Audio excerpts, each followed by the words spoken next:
नमस्कार, मैं हूं रुचि शर्मा। वेब3 की तमाम बड़ी खबरें लेकर हाजिर हैं हम। फ्रैक्शनल एनएफटीज के उदय के साथ डिजिटल एसेट लैंडस्केप में इनोवेशन की एक नई वेव देखी जा रही है और Omniverse.ai खुद को इस क्षेत्र में एक प्रमुख प्लेयर के रूप में स्थापित कर रहा है। फ्रैक्शनल एनएफटीज कई स्टेक होल्डर्स को एक सिंगुलर एनएफटी का एक पीस रखने की अनुमति देकर डिजिटल एसेट मार्केट को नया आकार दे रहा है। ये दृष्टिकोण हाई वैल्यू डिजिटल आर्ट और कलेक्टिबल्स तक एक्सेस को डेमोक्रेटाइज करता है।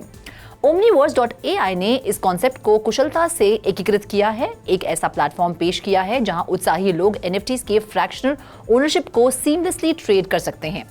Omniverse.ai हर फ्रैक्शन में ट्रांसपेरेंसी पर जोर देकर इस प्रिंसिपल को कायम रखता है। यूजर इस विश्वास के साथ प्लेटफॉर्म से जुड़ सकते हैं कि उनके ट्रेड्स ट्रांसपेरेंट और सिक्योर हैं। इसके साथ साथ एसेट्स और यूजर डेटा दोनों की सुरक्षा के लिए कड़े सिक्योरिटी प्रोटोकॉल्स मौजूद हैं। Omniverse.ai की सफलता का श्रेय इसके प्रोफेशनल्स की समर्पित टीम को दिया जा सकता है। ब्लॉकचेन और NFT सेक्टर में व्यापक अनुभव के साथ वे सुनिश्चित करते हैं कि प्लेटफॉर्म फ्रैक्शनल NFT मार्केटप्लेस में अग्रणी बना रहे। बढ़ते हैं अगली खबर की ओर। लुई विटॉन ने अपनी वेब3 स्ट्रैटेजी में एक नई लेयर जोड़ने के लिए अपना डिस्कॉर्ड सर्वर लॉन्च किया है। सर्वर के साथ ये अपने NFT होल्डर्स पर ध्यान केंद्रित करते हुए अपनी ऑनलाइन कम्युनिटीज के साथ मजबूत संबंध बनाना चाहता है। लुई विटॉन डिस्कॉर्ड सर्वर विभिन्न प्रकार के थ्रेड वाला एक चैट रूम होगा, एक सामान्य बातचीत के लिए और दूसरा इनोवेशन के लिए वर्तमान में प्लेटफॉर्म पर उपलब्ध होगा। हाउस एम्बलम्स के साथ नए क्रोम लुई विटॉन इमोजीज भी हैं जिनका उपयोग मेंबर्स सर्वर कर सकते हैं। सर्वर के मेंबर्स को एक्सक्लूसिव कंटेंट तक भी अब पहुंच प्राप्त होगी, जिसमें कुछ कॉन्वर्सेशन सिर्फ उन लोगों के लिए ही पहुंच योग्य होंगे जिनके पास इसके वाया NFT प्रोजेक्ट से NFTs हैं। इनफैक्ट इसके वाया NFT कम्युनिटी को NFT एक्सपीरियंस में योगदान देते हुए नए आइडियाज के डेवलपमेंट में भाग लेने के लिए इन्वाइट किया जाएगा, जैसा कि वो बिजनेस ने बताया है। बाकी अहम खबरों के लिए करते हैं विशाखा का रुख।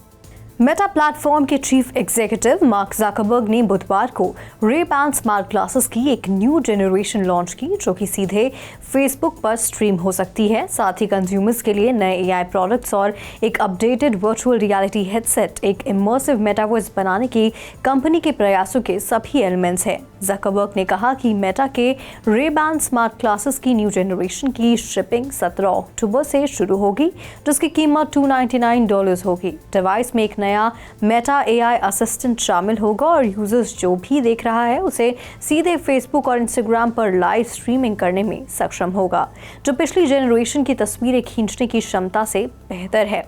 इससे पहले प्रस्तुति में ज़करबर्ग ने कहा था कि latest quest mixed reality headset की शिपिंग 10 अक्टूबर से शुरू होगी। ज़करबर्ग ने कंपनी का पहला consumer facing generative AI product भी पेश किया, जिसमें मेटा AI चैटबॉट भी शामिल है, जो टेक्स्ट रिस्पॉन्सेज और फोटो रियलिस्टिक इमेजेस दोनों जनरेट कर सकता है। यूनाइटेड स्टेट्स में बीटा रोल आउट के साथ शुरुआत करते हुए मेटा AI को असिस्टेंट के रूप में ग्लासेस में भी बनाया जाएगा। अगले साल के लिए प्लान सॉफ्टवेयर अपडेट असिस्टेंट को उन प्लेसेस और ऑब्जेक्ट्स को आइडेंटिफाई करने की क्षमता देगा जिन्हें लोग देख रहे हैं, साथ ही लैंग्वेज ट्रांसलेशन भी कर सकेंगे। बढ़ते हैं अगली खबर की ओर। मेटा के CEO मार्क ज़करबर्ग ने अपनी कंपनी के नए AI powered assistant Meta AI का अनावरण किया है, जो OpenAI के ChatGPT का जवाब है, जो इंस्टाग्राम, फेसबुक, व्हाट्सएप और अंततः इसके मिक्स्ड रियलिटी डिवाइसेस के साथ एकीकृत होगा।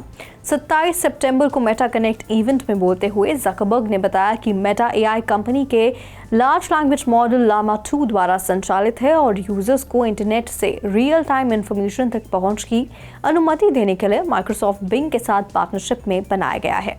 सवालों के जवाब देने और यूजर्स के साथ बात करने के अलावा नया अनावरण किया गया बॉट ईमू नामक एक नए इमेज जनरेशन टूल का लाभ उठाकर इमेजेस जनरेट कर सकता है, जिसे मेटा ने 1.1 बिलियन डेटा पर ट्रेन किया है, जिसमें फेसबुक और इंस्टाग्राम पर यूजर्स द्वारा साझा किए गए फोटो और कैप्शन भी शामिल हैं।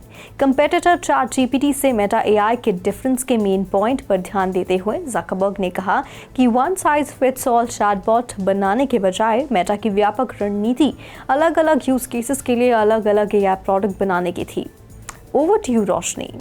ब्लूमबर्ग ने मामले से परिचित एक व्यक्ति का हवाला देते हुए बुधवार को बताया कि US crypto exchange Kraken US और यूके में ट्रेडिंग के लिए स्टॉक और एक्सचेंज ट्रेडेड फंड की पेशकश करने का विकल्प तलाश रहा है। यह क्रैकन को क्रिप्टो एसेट्स के बाहर ट्रेडिंग विकल्प तलाशने वाला पहला क्रिप्टो एक्सचेंज बना देगा।